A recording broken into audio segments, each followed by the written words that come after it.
Com mais de 40 anos de experiência e reconhecimento, o Sicopn qualifica pessoas de todas as idades.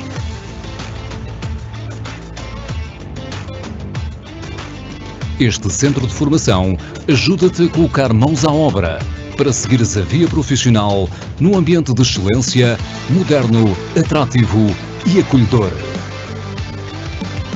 No Sicopn, trabalhamos para que alcances os teus objetivos e sejas um vencedor. Ajudamos-te a ultrapassar os desafios num espaço que te garante a construção de um futuro com bases sólidas.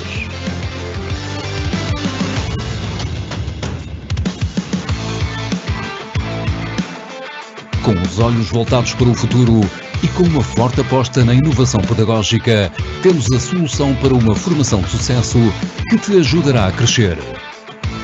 Vem estudar e aprender num local onde todos, colaboradores e formadores, trabalhamos para o teu sucesso.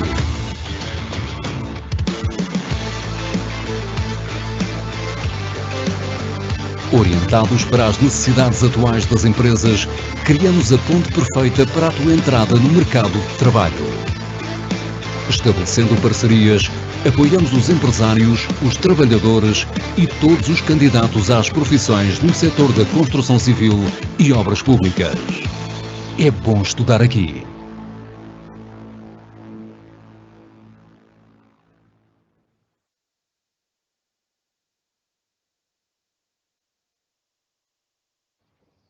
Olá, boa tarde a todos. A digitalização na construção civil está a transformar a forma como o trabalho é realizado.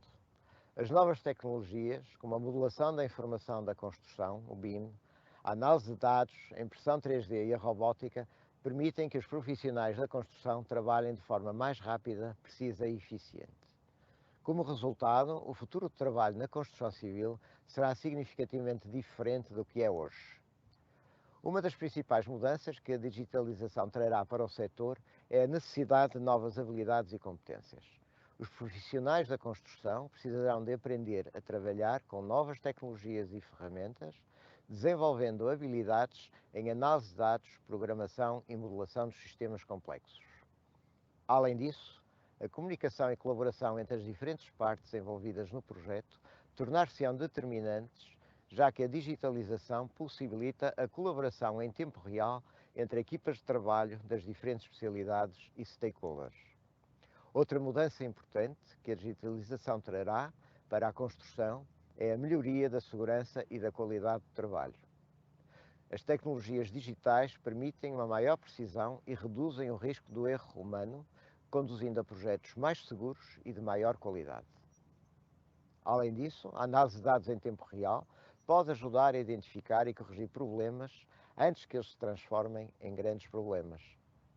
Por fim, a digitalização na construção também terá um impacto significativo na eficiência e produtividade do setor.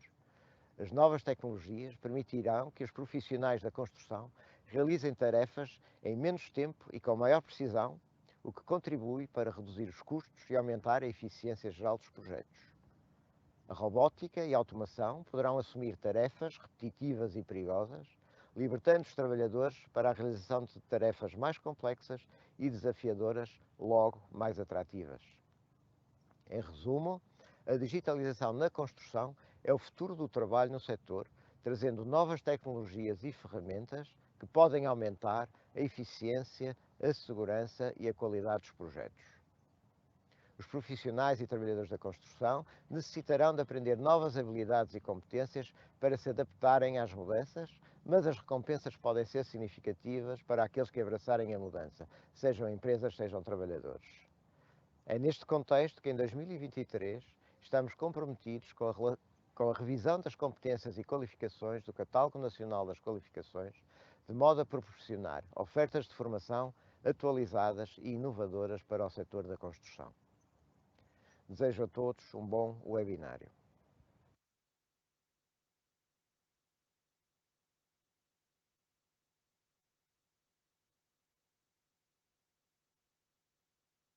Boa tarde, o meu nome é Maria João Neves, sou licenciada em Direito e sou inspetora de trabalho no Centro Local do Grande Porto. Estou no Quinta às 5 para vos apresentar o tema dos riscos psicossociais, com enfoque particular no assédio moral, fazendo uma particularização do seu conceito legal e efeitos. No dia 28 de abril de cada ano é comemorado o Dia Nacional da Prevenção e Segurança no Trabalho. Será neste contexto que será feita também esta apresentação no Quinta às 5. Este dia é comemorado com o objetivo de homenagear as vítimas de acidentes de trabalho e de doenças profissionais e pretende também sensibilizar todos os atores do mundo do trabalho. Anualmente, a OIT define um tema e este ano o tema é um ambiente de trabalho digno e saudável é um princípio e um direito fundamental. O assédio de trabalho é um fator de risco psicossocial e é também uma causa ou um fator de agravamento do risco de desenvolvimento de doenças cardiovasculares. Daí a importância do seu tratamento a nível de prevenção de riscos profissionais. Sem dúvida, com o novo contexto laboral gerado pela pandemia e agravado pela atual guerra na Ucrânia, as situações de conflito laboral têm vindo a agudizar-se e muitas vezes a transmutar-se em situações de assédio moral, gerando por vezes danos irreparáveis. Assim sendo, há uma necessidade de promover estratégias de prevenção e de combate a este fenómeno mais eficazes e flexíveis, de forma a acompanhar o ritmo veloz desta nova e volátil realidade que hoje se nos apresenta. Torna-se assim fundamental esclarecer os intervenientes da relação laboral relativamente ao enquadramento legal da figura do assédio moral, designadamente quais os comportamentos que integram o conceito legal, quais os instrumentos legais que existem para prevenir e combater o fenómeno, quais as consequências legais para o agressor, e quais as consequências de cariz sociológico, económico e financeiro para as vítimas, para o empregador e para a sociedade em geral. Vamos agora definir o que é fator psicossocial do trabalho. De acordo com a definição da OIT, os fatores psicossociais são as interações que se produzem entre o trabalho e o indivíduo. O equilíbrio que se estabelece entre estas relações apresenta influência decisiva no rendimento do trabalho, na satisfação do trabalho e na saúde. Como poderemos ver no gráfico que segue, essas interações do trabalho, na sua componente de meio ambiente laboral, satisfação no trabalho, condições de organização, por um lado, com o indivíduo na sua componente de capacidades, necessidades, expectativas, costumes e cultura, condições pessoais fora do trabalho, essas interações destas duas componentes, que é o trabalho com o indivíduo, nestas vertentes aqui definidas, têm repercussões a 3 níveis, no rendimento no trabalho, na saúde e na satisfação no trabalho. Quais são os efeitos, então, das condições psicossociais desfavoráveis? Nesta interação entre o indivíduo e o trabalho, há aqueles efeitos que referimos, sendo certo que estes efeitos das condições psicossociais desfavoráveis têm sempre em consideração as características individuais de cada pessoa. Daí que os efeitos poderão variar em grau de pessoa para pessoa. Então, como efeitos teremos a carga mental, que será essencialmente o stress no trabalho, as dificuldades no relacionamento, o stress, a desmotivação, a insatisfação laboral. Um conceito importante será o de carga psicossocial do trabalho, que se traduz no seguinte, que é o impacto que as características individuais têm nas situações de trabalho, quer a nível de fatores externos, quer quanto aos fatores intrínsecos ao próprio trabalhador. A carga psicossocial do trabalho encontra-se ligada à maneira como o trabalho solicita as capacidades psíquicas e sociais do trabalhador, em função dos seus esquemas mentais, que são os seus valores, os seus objetivos, as suas necessidades, as suas expectativas, as suas aspirações. Neste gráfico podemos ver de forma resumida quais são os 3 vetores que dão origem à carga psicossocial de trabalho. Por um lado, as capacidades psíquicas exigidas pelo trabalho, por outro, as capacidades sociais exigidas pelo trabalho e, por fim, os esquemas mentais do trabalhador que condicionam as suas preferências e as suas valorizações, que se traduzem nos valores, nos objetivos, necessidades, aspirações e expectativas. Quando há um desequilíbrio quando se encontra numa situação de desequilíbrio, poderemos ter dois tipos de situações, a sobrecarga e a subcarga psicossocial de trabalho. Estaremos a falar de sobrecarga psicossocial de trabalho quando estamos perante situações nas quais as capacidades psíquicas e sociais do trabalhador são excessivamente solicitadas. O fenómeno inverso será verificado nas situações em que há uma solicitação insuficiente das capacidades psíquicas e sociais do indivíduo. Agora, abordando concretamente o tema que me propus vir aqui apresentar, vamos ver antes de mais o conceito de assédio. A lei efetivamente define o que é assédio no trabalho, genericamente,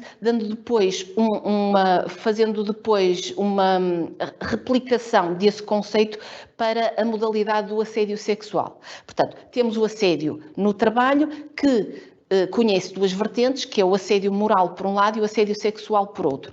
No artigo 29, número 2 do Código de Trabalho, o legislador define um tipo legal para as condutas que integram o assédio no trabalho. Então, o assédio no trabalho verifica-se quando estamos perante um comportamento indesejado, nomeadamente baseado num fator de discriminação, ou seja, pode ser baseado num fator de discriminação ou não, portanto, esta formulação não é taxativa, é meramente exemplificativa. Esse comportamento tem que ser praticado, pode ser praticado durante o acesso ao emprego, no próprio emprego ou no âmbito de uma formação profissional, e esse comportamento indesejado tem o objetivo ou o efeito de perturbar ou constranger a pessoa, afetar a sua dignidade ou de lhe criar um ambiente intimidativo, hostil, degradante, humilhante ou desestabilizador, como a lei aqui define claramente. Vamos ver então algumas condutas que integram o conceito de assédio moral. Vamos falar só da vertente do assédio moral hoje. Esta imagem não é de todo em todo fechada, ou seja, não é um conceito fechado. Temos aqui apenas exemplos de condutas que se verificam com mais frequência, e então vamos ver algumas delas. Por exemplo, num contexto de trabalho, falar aos gritos com alguém, estabelecer prazos inexequíveis, definir funções ou atribuir funções inadequadas à categoria profissional do trabalhador, desprezar, ignorar, humilhar, forçar ao isolamento da vítima, controlar as idas à casa de banho, por exemplo, sonegar informações necessárias ao desempenho das funções, quando esse conteúdo é facultado aos restantes trabalhadores, pedir trabalhos urgentes sem necessidade, como forma de pressionar, apropriação de ideias, de trabalhos de colegas ou subordinados sem identificar o autor das mesmas, instruções de trabalho confusas, imprecisas, para gerar insegurança na vítima, falta de ocupação efetiva, estabelecimento de objetivos impossíveis de atingir e divulgação de rumores, de comentários maliciosos ou de críticas reiteradas sobre a vítima. Na definição do tipo legal de assédio no trabalho, é importante clarificar o seguinte: estas condutas, quando se verificam de forma isolada, poderão não ser suficientes para consubstanciar o tipo legal naquela conduta. Porquê? Porque é necessário o último dos elementos do tipo legal que há pouco referimos, que é o objetivo ou o resultado de intimidar, de constranger, de humilhar e de causar perturbação na vítima. Ora, isso só com uma conduta é muito difícil de comprovar. De maneira que estas condutas que agora vimos a título exemplificativo terão que ser vistas, terão que ter uma prática reiterada e até sistemática para se retirar e depreender o objetivo ou a intenção ou o resultado de constranger e humilhar e causar o ambiente desestabilizador à vítima. Vamos ver agora os tipos de assédio moral no trabalho que existem. Portanto, o assédio moral pode ser praticado de forma ascendente ou descendente, em sentido vertical, ou seja, isto ocorre quando os intervenientes da interação pessoal têm níveis hierárquicos diferentes. Por exemplo, do superior hierárquico para o inferior hierárquico, teremos então aí nesse caso um assédio vertical no sentido descendente. O caso inverso, quando é o trabalhador que está em posição hierárquica inferior a exercer as referidas condutas relativamente ao seu superior hierárquico, teremos um assédio vertical, mas agora num sentido ascendente. Por fim, existe o assédio moral no sentido horizontal, que será exercido entre pessoas do mesmo patamar hierárquico. Após a definição do que é o assédio no trabalho, verificarmos quais são os seus tipos, os tipos de assédio que existem, vamos agora ver quais são os instrumentos legais de que dispõe o empregador para prevenir e combater o fenómeno. O empregador, neste âmbito, dispõe de 3 ordens de instrumentos. Dispõe de 2 no âmbito da concepção dos métodos e instrumentos de organização do trabalho, e aí terá até como obrigação legal estabelecer, definir um sistema de descrição de tarefas claras, nos termos do artigo 31, número 5 do Código de Trabalho, e também, por outro lado, deverá criar um sistema de avaliação de funções, nos termos do mesmo artigo, sendo que estas 2 obrigações do empregador, não sendo cumpridas, constituem contraordenação grave. Depois, noutro patamar de intervenção, o empregador poderá, ao nível da concepção de regras de conduta, também prevenir e combater o fenómeno do assédio. E como é que o poderá fazer? Cumprindo a sua obrigação de elaborar um código de boa conduta de prevenção de assédio no trabalho, nos termos do artigo 127, número 1, a linha K do Código de Trabalho, produzindo documentos internos em que estabeleça claramente quais as condutas que constituem assédio, recorrendo também à participação dos representantes dos trabalhadores. Portanto, estaremos aqui no âmbito do que se chama o diálogo social para conceber estas regras. E depois, por fim, deverá intervir, como é sua obrigação nesta matéria, também ao nível do exercício do poder disciplinar quando toma conhecimento de situações de assédio, nos termos do artigo 127, número 1, a linha L do Código de Trabalho. Não cumprindo a obrigação de elaborar o Código de Boa Conduta, não cumprindo a sua obrigação de instaurar o procedimento disciplinar quando toma conhecimento de situações de assédio, o empregador incorre numa contraordenação grave. Por fim, no que respeita à vertente da segurança e saúde no trabalho, o empregador também terá muito a fazer ao nível da prevenção dos riscos psicossociais, nomeadamente procedendo a uma avaliação de riscos psicossociais, como obriga o artigo 15 da Lei 102/2009, de 10 de setembro, nas suas alíneas F e G, diz claramente que o empregador deverá proceder a uma avaliação de riscos psicossociais. Mais do que isso, o empregador, a nível da prevenção de riscos, também deverá consultar os seus trabalhadores no que respeita aos riscos psicossociais, nos termos do artigo 18 da referida lei. Também deverá conceber e divulgar informação relativa aos riscos psicossociais, nos termos do artigo 19 desse mesmo diploma. Também deverá promover a realização de formação no âmbito dos riscos psicossociais, nos termos do artigo 20 do referido diploma. Não cumprindo estas suas obrigações legais no âmbito da segurança e saúde no trabalho, temos aqui um tratamento mais severo por parte do legislador, porque, sobretudo, os que vêm previstos no artigo 15, que será neste caso a falta de avaliação de riscos psicossociais, constitui uma contraordenação muito grave, sendo as restantes obrigações de consulta, informação e formação dos trabalhadores uma contraordenação grave. Vamos ver agora quais são os efeitos do assédio no trabalho para a vítima.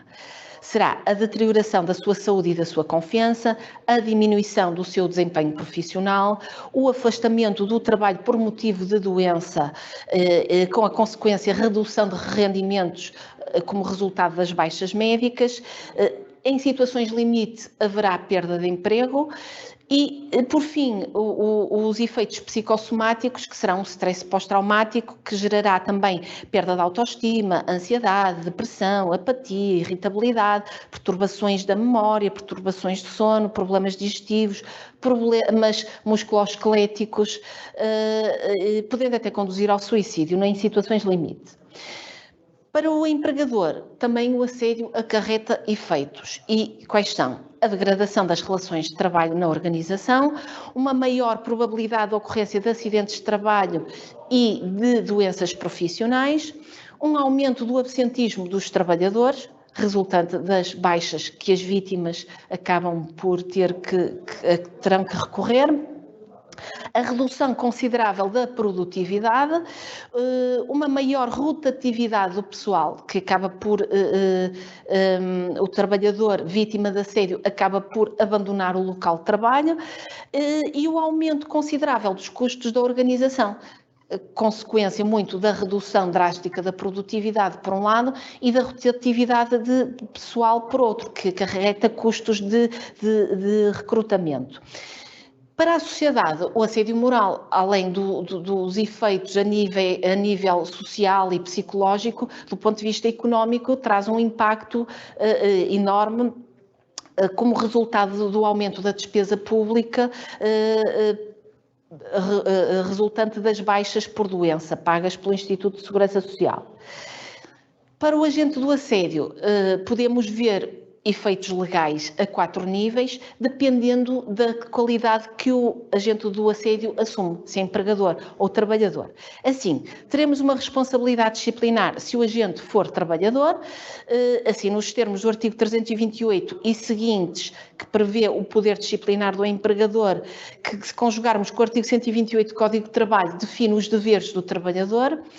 Por outro lado, se o agente for o empregador, teremos a responsabilidade contraordenacional e, portanto, aí teremos a prática de uma contraordenação muito grave nos termos do artigo 29, número 5, primeira parte, e com a aplicação da sanção acessória de publicidade prevista no artigo 562.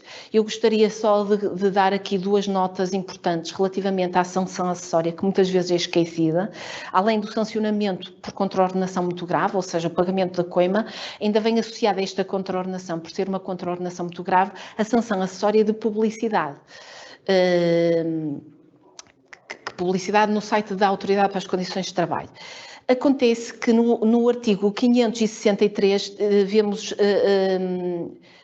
as figuras da dispensa e da eliminação da publicidade, sendo que clarifica o artigo 563 no seu número 3 que a dispensa de publicidade não se aplica a este tipo de contraordenações, ou seja, quando há origem em assédio no trabalho. Portanto, havendo origem no assédio, a contraordenação sendo resultante de assédio no trabalho, não se verificará a figura da dispensa de publicidade, ou seja, haverá sempre a publicidade como sanção acessória.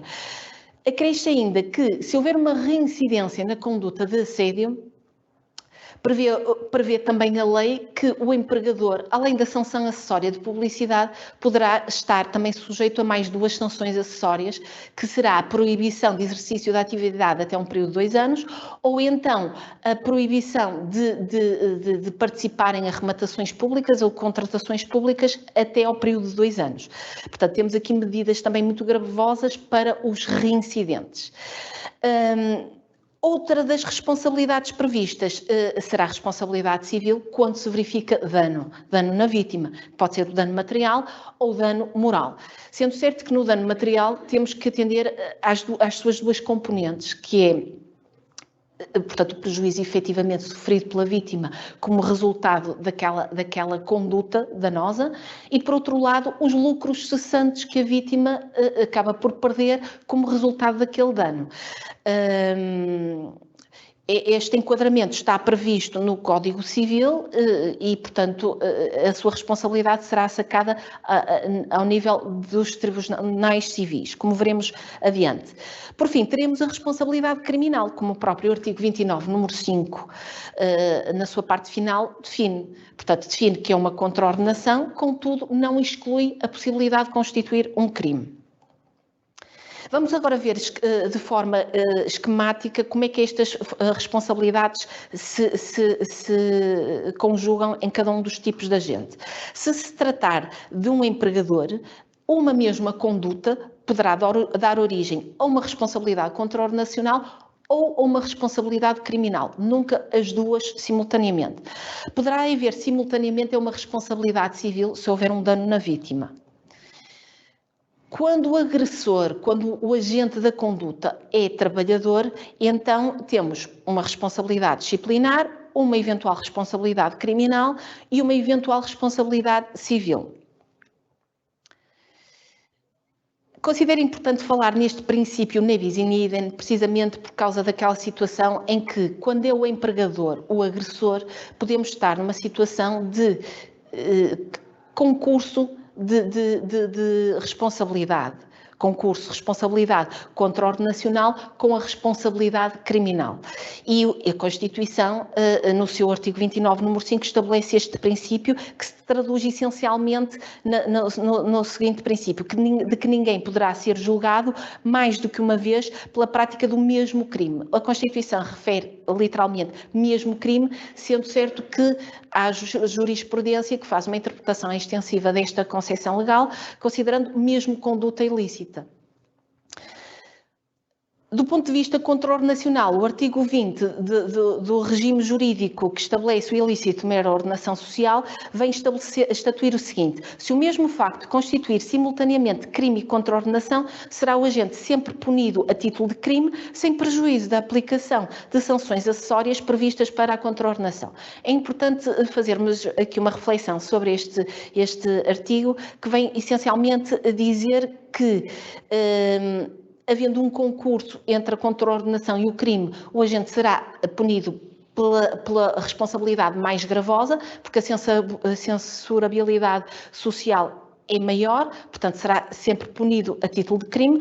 Contudo, se a contraordenação previr sanções acessórias, estas não deixarão de ser aplicadas, o que neste caso é muito pertinente, porque, como vimos atrás, a contraordenação por assédio moral impõe sanções acessórias, como vimos atrás, e, portanto, sendo punido como crime, não deixará de ter as sanções acessórias que já foram abordadas. Importante será agora, para orientar a vítima do assédio, informar quais as entidades competentes para sancionar cada uma das responsabilidades atrás referidas. Portanto, temos vários níveis de responsabilidade, podem-se verificar todas, exceto a contraordenacional e a criminal, que nunca poderão conjugar-se, mas todas as outras sim, de acordo com os esquemas que já vimos. O que a vítima terá que perceber é que cada um dos tipos de responsabilidade tem uma entidade competente para a sancionar diferente e deverá atender a isso para ver um sancionamento completo da conduta. Portanto, a nível contraordenacional, será a entidade sancionadora a Autoridade para as Condições de Trabalho e o Tribunal de Trabalho. A Autoridade para as Condições de Trabalho será a entidade sancionadora se estivermos a um nível, num patamar administrativo, ou seja, o inspetor, no âmbito da sua ação inspectiva, verifica a infração, o tipo legal, sanciona, instaura o processo de contraordenação, o mesmo, há uma decisão administrativa por fim a aplicar a coima e o empregador cumpre, paga a coima e cumpre as sanções acessórias aplicadas e o processo termina aí. Nas situações em que o processo não termina aí, porque o empregador opta por recorrer judicialmente da decisão administrativa da ACT, aí depois o poder sancionatório será também agora transferido para o Tribunal de Trabalho. Vamos agora falar da intervenção da ACT no que respeita à verificação do fenómeno de assédio no trabalho. Trata-se de um fenómeno que não é fácil de verificar, não há dúvida disso, não só pelas características do fenómeno que tem sempre inerente um relacionamento interpessoal, e isso necessariamente vai condicionar, vai dificultar os elementos de prova.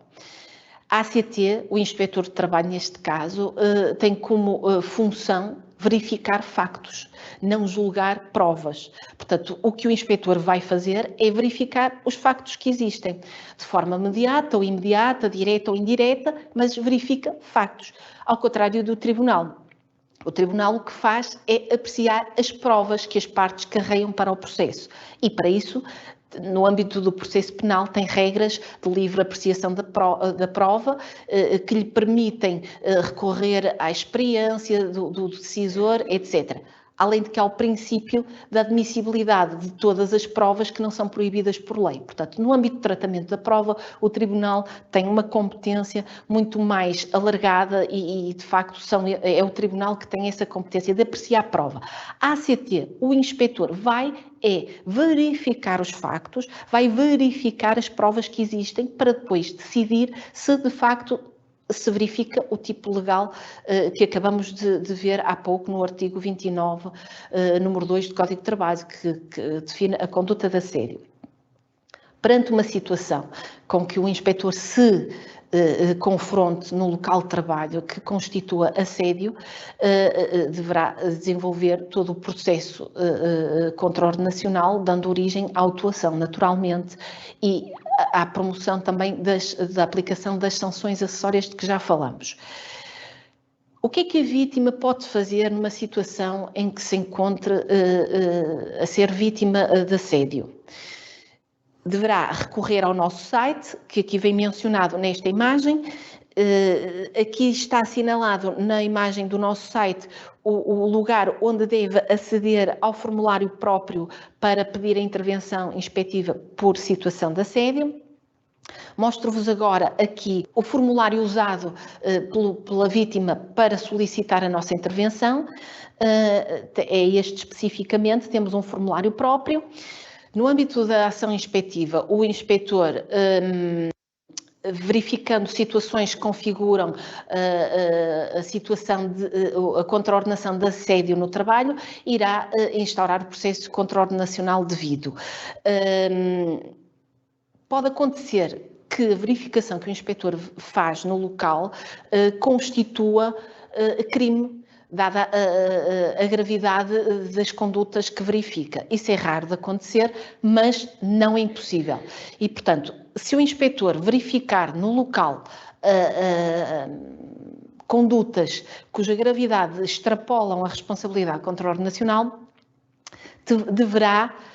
terá o poder de ver, digamos assim, de participar esses factos aos órgãos de polícia criminal e ao Ministério Público. Acontece que essa participação só poderá ocorrer em determinado tipo de crimes. Isto é importante também as vítimas terem essa consciência para também gerirem a expectativa e gerirem a sua atuação, porque se o inspetor de trabalho, a nível da sua atuação, não tiver legitimidade processual para fazer uma participação de determinado crime, deverá ser a vítima a fazê-lo, sob pena de não haver o referido sancionamento criminal. Portanto, então aqui temos que distinguir os vários tipos de crime, que podem ser três: o crime público, o semipúblico e o particular. Nos crimes públicos, a legitimidade processual para desencadear o procedimento criminal estará ao alcance de qualquer pessoa.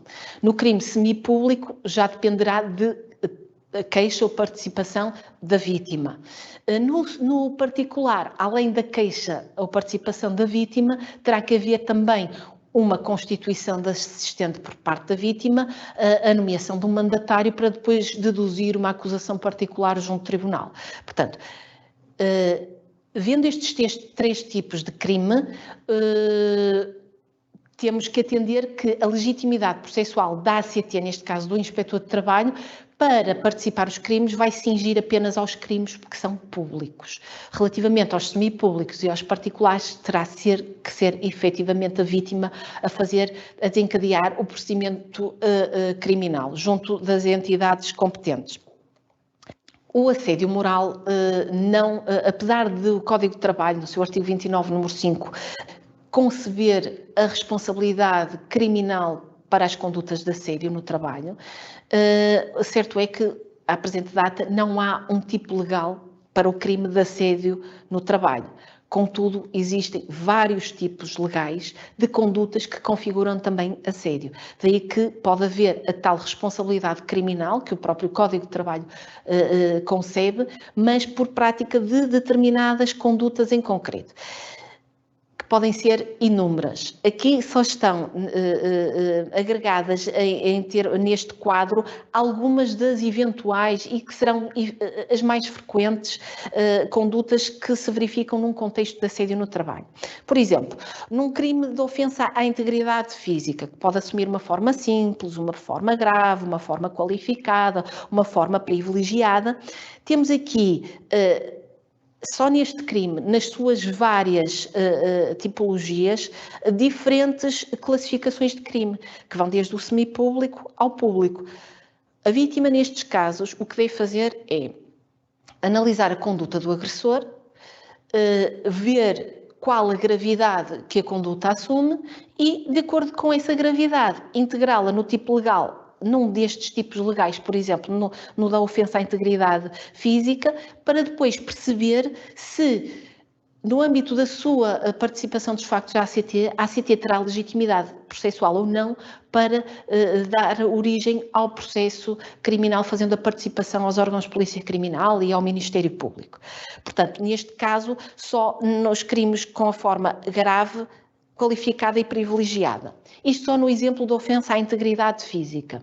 No crime de maus tratos, invariavelmente será um crime público, que é extremamente grave, e, portanto, qualquer pessoa terá essa legitimidade processual. E depois haverá, no contexto laboral, poderá haver situações ou de ameaça, ou de perseguição, ou de difamação, injúria. Também é muito comum verificarmos esse tipo de reportes, e, portanto, aqui a vítima, sobretudo nestes, na injúria e na difamação, já serão crimes particulares. E, portanto, a IACT, na questão criminal, a sua competência de participar no âmbito do seu dever de colaboração com outras entidades já fica muito limitado porque não tem legitimidade processual. Se nestes casos a IACT participasse, eventualmente, condutas que configuram um crime de difamação ou de injúria num contexto laboral, o Ministério Público, dado que a ACT não, tratando-se como se trata de um crime particular, e por esse facto a ACT não tem legitimidade processual para participar essas condutas, portanto, seria arquivado. Portanto, não haveria depois um desenvolvimento criminal. É importante a vítima ter noção desta distinção que a lei faz dos tipos de crime para perceber a legitimidade processual, porque se não houver o impulso processual, não há o sancionamento. E isto é de extrema importância. E por aí fora temos aqui outro tipo de crimes, perturbação da vida privada, que se poderá traduzir, por exemplo, no contacto telefónico frequente, sistemático, por parte do agressor em relação à vítima, de forma a perturbar-lhe o sossego, a perturbar a sua vida privada, a causar ali um incómodo. E neste caso será um crime semipúblico, mas também terá que ter o impulso processual da vítima. E pronto, depois temos aqui o crime de acesso ilegítimo ao sistema informático, que também se pode verificar em situações em que se verifica por parte do agressor uma intrusão indevida, abusiva nos sistemas informáticos que são posse da vítima, etc. Muitas outras condutas poderão configurar aqui crime num contexto de assédio laboral. Em jeito de conclusão desta nossa apresentação, eu gostaria de salientar alguns aspectos que se afiguram essenciais. Um deles será a premência e a urgência, a importância de tratar os riscos psicossociais e designadamente, neste caso, o fenómeno do assédio no trabalho, que tem vindo a assumir proporções crescentes e cada vez mais complexas nos locais de trabalho, sobretudo após a pandemia e a atual guerra na Ucrânia, devido à tensão económica que se vem gerado a nível social e nos locais de trabalho. Outra questão que eu gostaria, outro aspecto que eu gostaria também de aqui salientar é que o legislador, quer em termos gerais, no seu artigo 126, número 2 do Código de Trabalho, por exemplo, no qual ele estabelece uma obrigação geral das partes da relação laboral em colaborarem na promoção humana, profissional e social do trabalhador. Portanto, há aqui um estabelecimento, um princípio de caráter geral, diria quase até filosófico, mas que depois concretiza em inúmeras obrigações que pertencem ao empregador a nível laboral. E que já vimos atrás, naquelas vertentes de concepção de instrumentos de organização de trabalho, a criação de regras de conduta e ao nível da segurança e saúde no trabalho. Sob pena de, não as cumprindo, incorrer em prática de contraordenações. Depois também gostaria também de salientar outro aspecto importante. A conduta de assédio no trabalho não se cinge apenas à responsabilidade contraordenacional do empregador. Essa é apenas uma das consequências. Há mais, o legislador acautelou a proteção da vítima noutras vertentes, designadamente estabelecendo uma responsabilidade disciplinar do agressor quando o agressor é trabalhador, estabelecendo uma responsabilidade civil do agressor quando há dano na vítima e estabelecendo uma responsabilidade criminal para as situações em que a conduta do agressor assume uma censurabilidade ética e social que ultrapassa os limites da responsabilidade contraordenacional. Portanto, e também será importante também clarificar o papel da ACT neste quadro legal, sobretudo a nível de contraordenação, que é a única intervenção que a ACT poderá assumir na matéria. Contudo, é importante também a vítima das condutas típicas de assédio perceber o que é que deve fazer para dirigir-se à ACT quando tem interesse em sacar a responsabilidade contraordenacional do agressor. Eu espero que esta apresentação tenha esclarecido, tenha de certa forma também sensibilizado os atores das relações laborais para que também reflitam sobre os tempos atuais que vivemos, para de certa forma prevenirmos e não termos que depois sancionar as condutas de assédio. Por fim, gostaria de agradecer ao CICOP a oportunidade de fazer esta apresentação sobre este tema tão premente e que tem vindo a assumir contornos cada vez mais recorrentes e complexos nos locais de trabalho. Gostaria também de apresentar o meu agradecimento à Autoridade para as Condições de Trabalho por me designar para esta honrosa tarefa. Eu espero que esta informação tenha bom uso por parte dos intervenientes das relações laborais e que tenha sido esclarecedora de eventuais dúvidas que existissem sobre a matéria, estando, no entanto, ao dispor para qualquer esclarecimento adicional. Obrigada e boa tarde.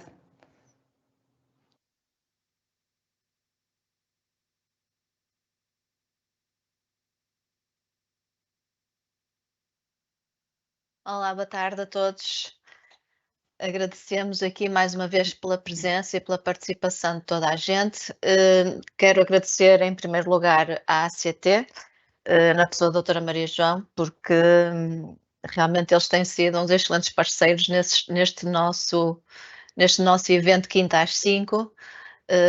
Os temas são sempre de grande interesse para o público em geral e mesmo para quem frequenta a nossa formação e portanto, geram sempre um número de participantes muito grande.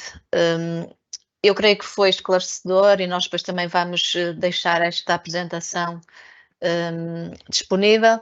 No entanto, tivemos aqui algumas questões que iria passar a colocar a primeira questão, então, à Maria João. Pode ser? Então, alguém coloca aqui o seguinte: qual a sua sugestão para o tipo de abordagem, dado que é um âmbito sensível e de difícil verificação? Por exemplo, como pode o técnico de segurança e saúde no trabalho avaliar e intervir num setor de produção com poucos funcionários, sem que a vítima sofra represálias ou agravamento na condição do seu ambiente de trabalho?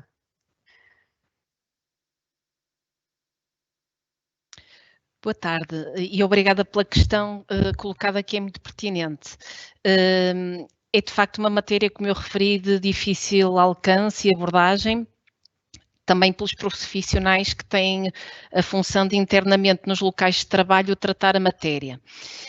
É fundamental preservar a identidade da vítima para não vir agravar mais o conflito que já esteja instalado.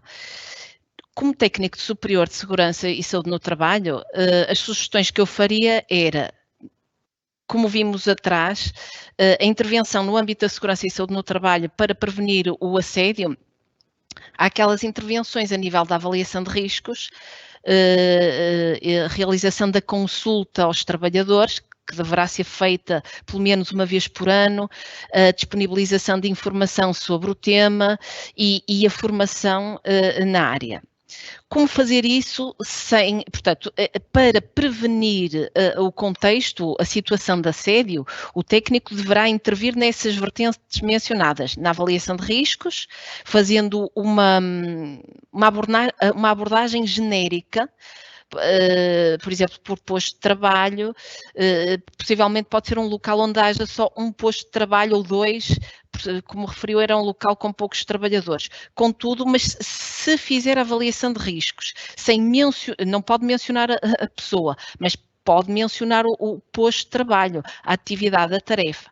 Depois, também sugerir ao empregador a realização de uma consulta aos trabalhadores, através da criação de um formulário, também com questões abertas, genéricas, se bem que numa estrutura pequena também será fácil chegar lá. Se calhar não será o meio mais... Mas, sobretudo, a nível da avaliação de riscos, fazendo-a por posto de trabalho, sem identificar a pessoa, parece-me a mim que é o meio mais adequado e discreto de fazer a prevenção.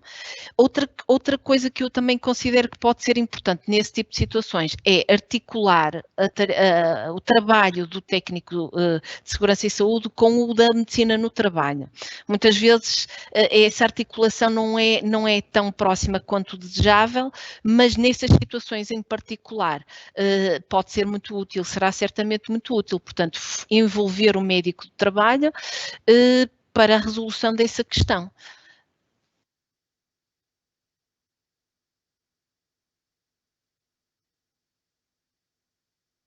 Temos aqui outra questão colocada por alguém que se chama Miranda, não sei se é ele, se é ela, mas que diz que nos Açores a ACT também é responsável por verificar estas situações de assédio moral ou apenas atua no território continental?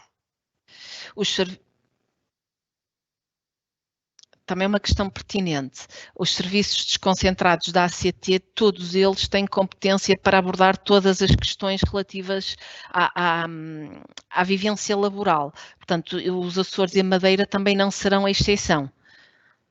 Portanto, pode intervir nessa matéria.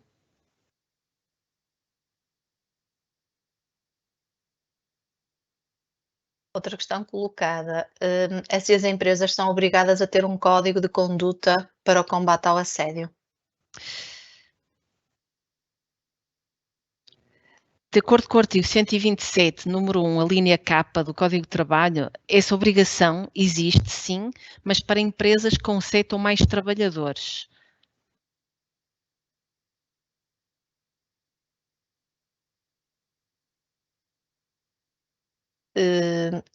Alguém pergunta se é legal o trabalhador reunir documentação da empresa para comprovar o assédio moral.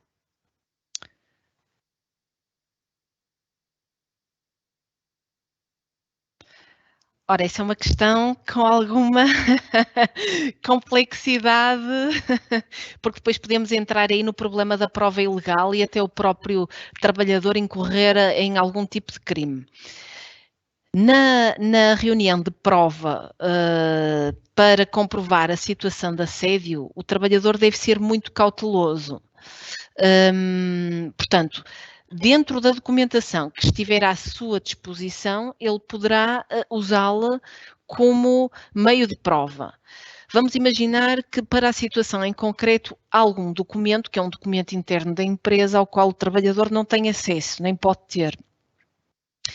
Aí, nesse caso, o que o trabalhador deve fazer é, se suspeita que se trata de uma situação de irregularidade laboral, deverá apresentar a situação à Autoridade para as Condições de Trabalho, apresentando um pedido de intervenção, e depois a ACT terá acesso a esses mesmos documentos, a esses meios de prova. É preferível do que o trabalhador estar a proceder, por exemplo, a gravações ilegais, a filmagens ilegais, a reproduções de documentos ilegais. Isso não.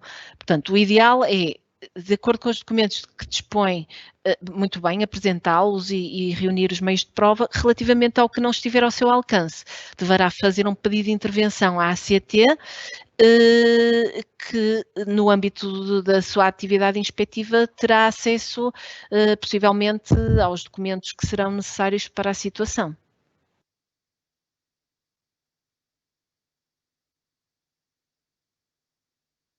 Então, e a Maria Martins pergunta: a vítima de assédio laboral, antes de pedir ajuda, deve saber enquadrar o assédio no tipo de crime, mas a maioria dos trabalhadores não tem formação destas matérias.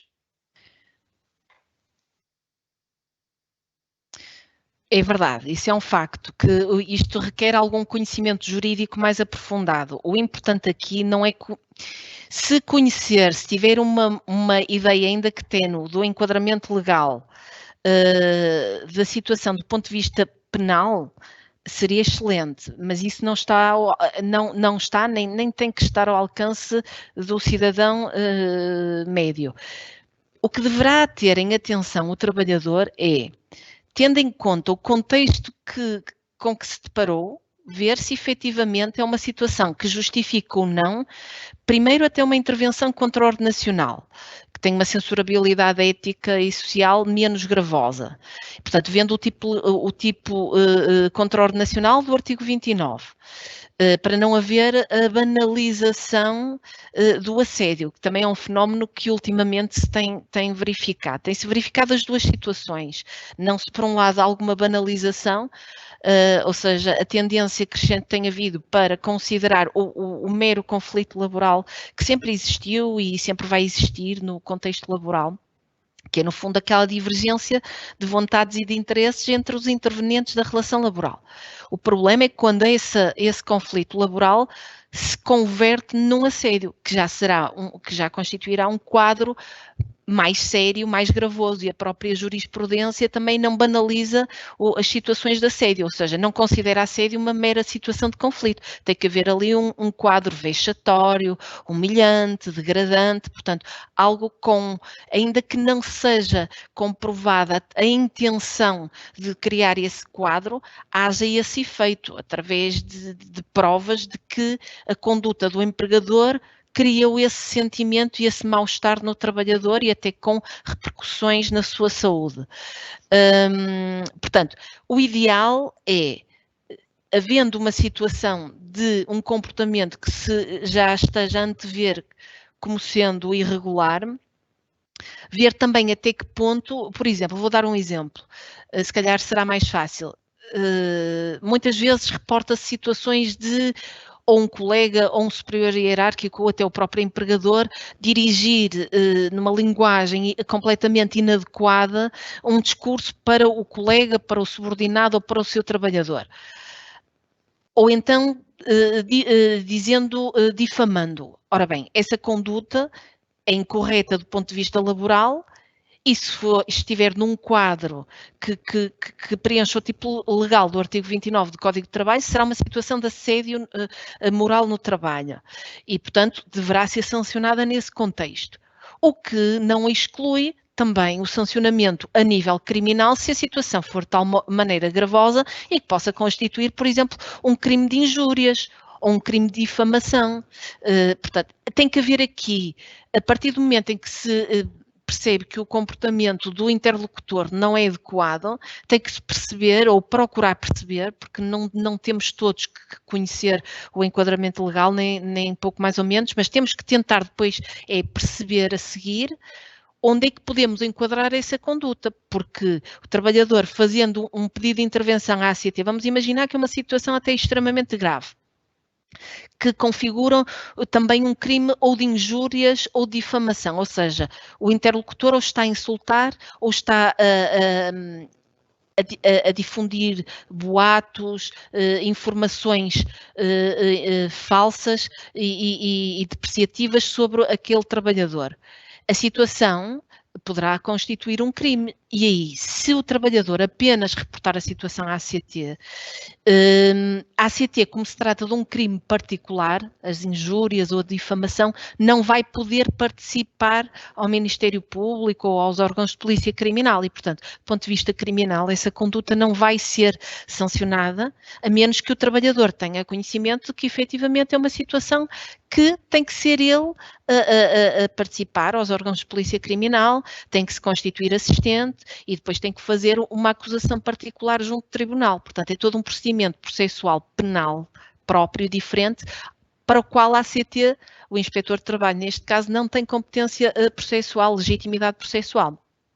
E, portanto, eu referi isso e insisti até bastante nisso para não frustrar as expectativas dos trabalhadores ou das pessoas que a nós recorrem, porque, de facto, temos um dever de colaboração e exercemos-lo até bastantes vezes com as outras entidades.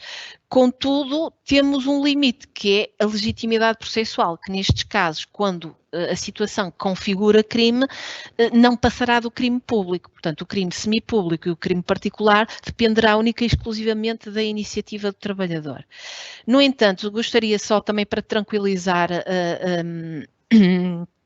a trabalhadora que, nessas situações, como não é obrigatório conhecer a lei, tendo esta sensibilidade, o trabalhador percebe que fazendo uma participação à ACT não tendo legitimidade para fazer a tal participação dos factos ao Ministério Público ou ao órgão de polícia criminal competente, informará o requerente da ação inspectiva dessa situação, dessa circunstância, informando de que, tendo interesse, poderá, ou melhor, deverá, se quiser ter aí um sancionamento criminal, deverá seguir o procedimento processual penal previsto na lei, que implicará, ou no caso, ou uma participação feita pelo próprio queixoso aos órgãos de polícia criminal e ao Ministério Público, e nos crimes particulares, fazer a queixa e depois a acusação particular, constituindo-se assistente no processo.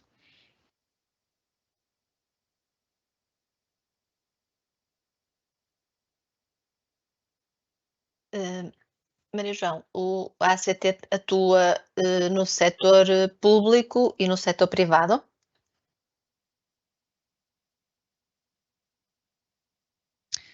A ACT, no que toca a questões de segurança e saúde no trabalho, presentemente intervém no setor público também. Portanto, a questão dos riscos profissionais é da tutela, é do âmbito de competência da ACT.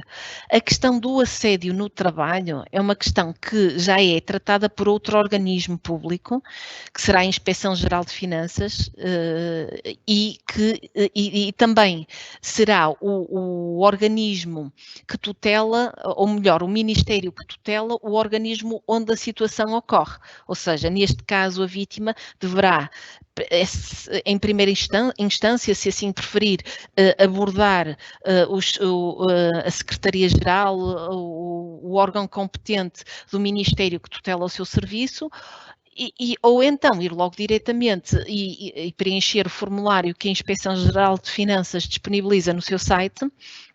A Inspeção-Geral de Finanças tem no seu site um formulário precisamente para estas situações de assédio no trabalho e, portanto, tem essas duas vias. A ACT, na questão de assédio nos serviços públicos, neste momento, tem havido aqui alguma alternância entre a Inspeção-Geral de Finanças e entre a ACT nas questões de segurança e saúde no trabalho, mas neste momento creio que o ponto de situação é que essa questão tem que ser tratada pelo Ministério que tutela o serviço ou pela Inspeção-Geral de Finanças. E a Susana pergunta se a avaliação de riscos psicossociais é elaborada por quem? Por alguma entidade externa? Bem, a avaliação de riscos psicossociais deverá ser efetuada pelos serviços que fazem a avaliação de riscos em geral, dos riscos profissionais em geral. A Lei 102/2009, de 10 de setembro, prevê 3 modalidades de serviços: internos, externos, e há outra modalidade que está aqui, que deixe-me só precisar.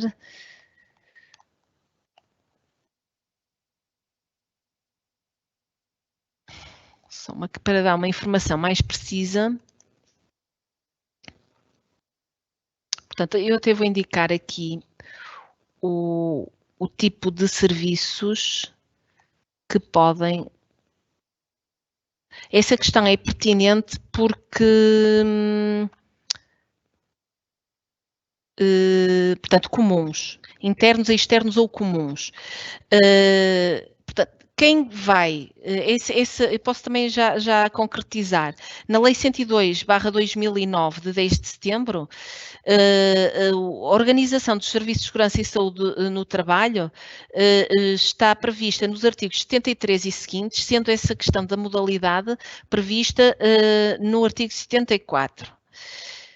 Aqui o importante, ou seja, respondendo à questão, quem tiver a responsabilidade de avaliar os riscos profissionais em geral, riscos químicos, biológicos, físicos, etc., também terá que avaliar os psicossociais, que serão os técnicos de segurança e saúde no trabalho.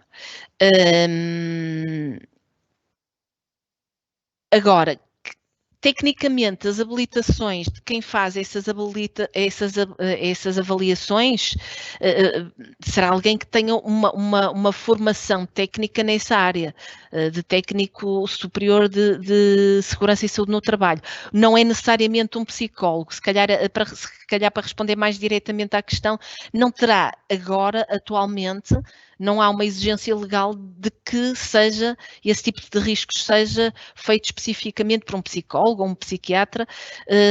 Infelizmente ainda não atingimos esse patamar de evolução, pois eu considero, agora isto a título de opinião pessoal, acho que esse tipo de riscos deveria ter aí uma intervenção desse tipo de profissionais para haver aí não só uma avaliação dos riscos, mas também na proposta das medidas preventivas e corretivas que são subsequentes a essa avaliação de riscos, aí uma intervenção mais técnica, mais direcionada para o problema em concreto, para haver uma efetiva prevenção e também resolução de eventuais situações que podem depois degenerar em situações de doença profissional, de foro psicológico, depressões, ansiedade, etc., burnout, esgotamentos, tudo isso.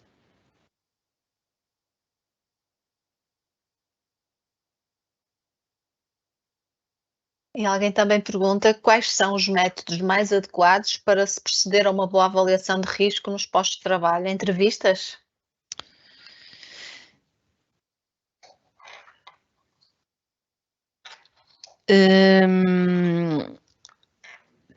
Bem, essa é uma questão que não estará ao meu alcance, porque é uma área em que nós, inspetores, não temos intervenção. Nós só verificamos se, efetivamente, no local de trabalho está a ser cumprida a obrigação de avaliar os riscos, nos termos que a Lei 102/2009 prevê, dentro daquelas modalidades de organização dos serviços. Portanto, se é um método através de uma entrevista, como eu referi há pouco, nós não intervimos no modus operandi, no como fazer. Podemos dar sugestões técnicas. Na resposta anterior a que respondi, de certa forma já dei aqui um juízo de valor, não é um juízo de facto, porque infelizmente a lei ainda não concretiza este facto, o como fazer de forma mais assertiva e mais rigorosa. Temos que ver que também é um fenómeno, portanto, os riscos psicossociais são riscos que sempre existiram, tal como todos os outros, contudo, certamente a sua valorização enquanto risco profissional tem sido, se calhar, um pouco mais desvalorizada em comparação com outros riscos que existem. Daí que as soluções soluções legais também, por certo, não acompanharão as necessidades atuais de maior exigência na avaliação deste tipo de riscos e nas propostas de solução. Portanto, se é uma entrevista, se é um formulário, isso aí já terá a ver com a competência técnica da pessoa que está habilitada para fazer essa avaliação de riscos. Mas, agora, a título de juízo de valor, eu diria, atendendo às consequências que esse fator de risco psicossocial pode trazer, nomeadamente doenças de foro psicológico, até psiquiátrico, eu diria que uma colaboração com profissionais do setor da psicologia, pelo menos da psicologia, seria uma excelente aposta para dar aí uma solução, para permitir que haja aí uma solução técnica mais direcionada para o problema.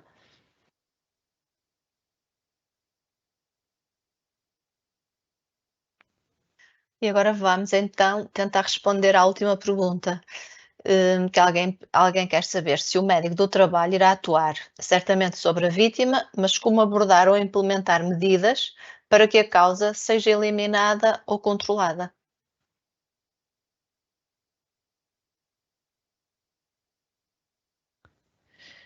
É uma questão muito interessante também. É interessante e é de difícil resposta, pois de facto, da maneira que voltamos a falar, isto remete quase para aquela problemática de que falava há pouco, da falta de simbiose, de combinação, de articulação que às vezes se verifica entre os serviços de segurança e os serviços de saúde no trabalho, nos locais.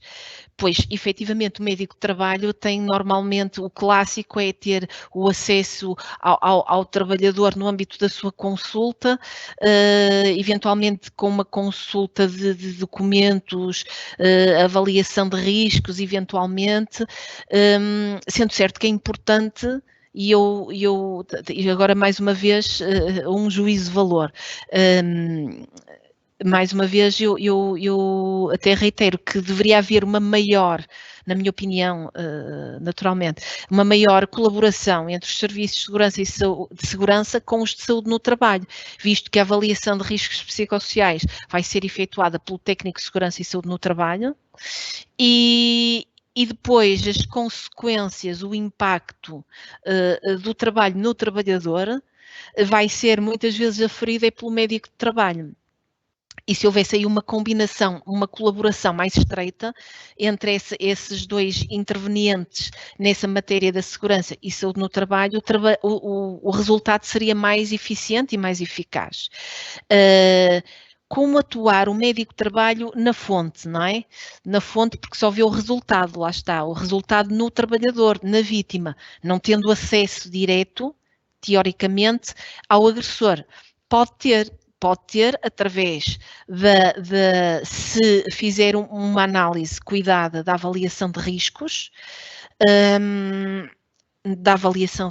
do local, visitar o local de trabalho, nunca identificando o trabalhador, sempre numa postura de isenção e de anonimato, que deverá ser mesmo assim. E, portanto, através da avaliação de riscos e da visita ao local de trabalho para verificar o contexto de trabalho daquele e de outros trabalhadores, também para não criar ali o foco, não incidir sempre sobre a mesma pessoa. Parece-me uma boa, portanto, uma boa abordagem seria, uma boa solução seria o médico de trabalho, no âmbito da consulta, ouvindo o trabalhador, depois fazer a ponte com a avaliação de riscos, portanto, pedir o acesso à avaliação de riscos do local de trabalho, fazer uma visita ao local de trabalho, no âmbito dessa visita abordar alguns intervenientes, nomeadamente superiores e hierárquicos, colegas de trabalho da vítima e de outros, para, mais uma vez, dispersar a atenção e garantir o anonimato. E, portanto, a abordagem que me parece ser adequada e até diria ideal, isto devia acontecer não só para os riscos psicossociais, mas para todos os outros, era o médico do trabalho visitar com alguma frequência o local de trabalho, ter uma consciência, eu sei que tem vários locais em apreciação, é normal, mas procurar fazer isso, porque muitas vezes o que consta no papel, no documento, na avaliação de riscos, tem outra coloração na realidade física. E às vezes pequenos pormenores da realidade física são o mote para o acidente de trabalho, noutro tipo de riscos, não neste, ou para a doença profissional, já abrangendo este tipo de riscos. Daí que o médico de trabalho pode e tem muito que fazer nessa matéria, analisando a avaliação de riscos, visitando o local de trabalho, fazendo uma espécie de entrevista com os intervenientes diretos da vítima, para perceber qual é a dinâmica relacional que ali existe, procurar conhecer, por exemplo, vamos imaginar que se trata de uma situação de assédio em que a vítima reporta, vamos fugir agora das situações clássicas do insulto e da agressão verbal, mas sim, por exemplo, ritmos de trabalho. Ritmos de trabalho, pressões sobre a forma como é executado o trabalho. Nessas situações, o médico de trabalho tem muitos instrumentos físicos com que trabalhar. Pode consultar a avaliação de riscos, como já referi, visitar o local, falar com o superior hierárquico, falar com colegas do mesmo setor para perceber se aquela questão é uma vivência individual da pessoa ou se é de facto uma consequência que é inevitável para qualquer pessoa, porque como vimos, a interação entre o indivíduo e o local de trabalho tem sempre, digamos, a coloração que o indivíduo dá e, portanto, o efeito depende muito da reação pessoal de cada um de nós, face aos inputs externos. Portanto, pode o médico de trabalho, como disse há pouco, consultar documentalmente a avaliação de riscos, visitar o local, falar com pessoas, mas também consultar outros documentos, mapas de horário de trabalho, descritivos de funções, regulamentos internos que eventualmente existam, que muitas vezes a forma como são concebidos até constituem, de certa forma, instrumentos de alguma pressão, de alguma exigência ali instituída. Portanto, há uma série de documentos que podem ser podem e devem ser consultados pelo médico de trabalho, sim.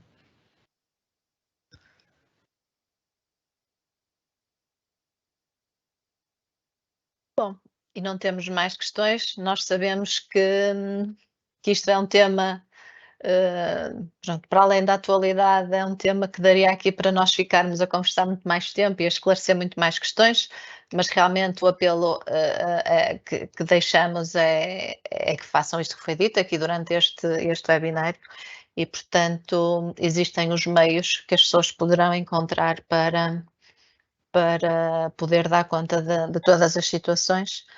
A nós resta-nos também apelar aqui um bocadinho de bom senso de parte a parte para que as coisas se resolvam sempre da melhor maneira. Eu queria agradecer mais uma vez à Maria João Neves e à ACT por esta excelente colaboração, até porque o nosso próximo webinário vai ser novamente a ACT que vai estar connosco, falando também de direitos e deveres dos trabalhadores, e vai ser no dia 11 de maio, portanto, sendo maio o mês do trabalhador, também teremos aqui mais uma vez a ACT a colaborar connosco. Eu hoje também já alargámos aqui um bocadinho pelas questões. Vamos então despedir-nos. Iremos oportunamente colocar em comunicação o próximo webinário. Peço então que sigam o nosso site e as nossas redes sociais para ficarem por dentro de todas estas informações que nós vamos partilhando. Muito obrigada a todos e boa tarde.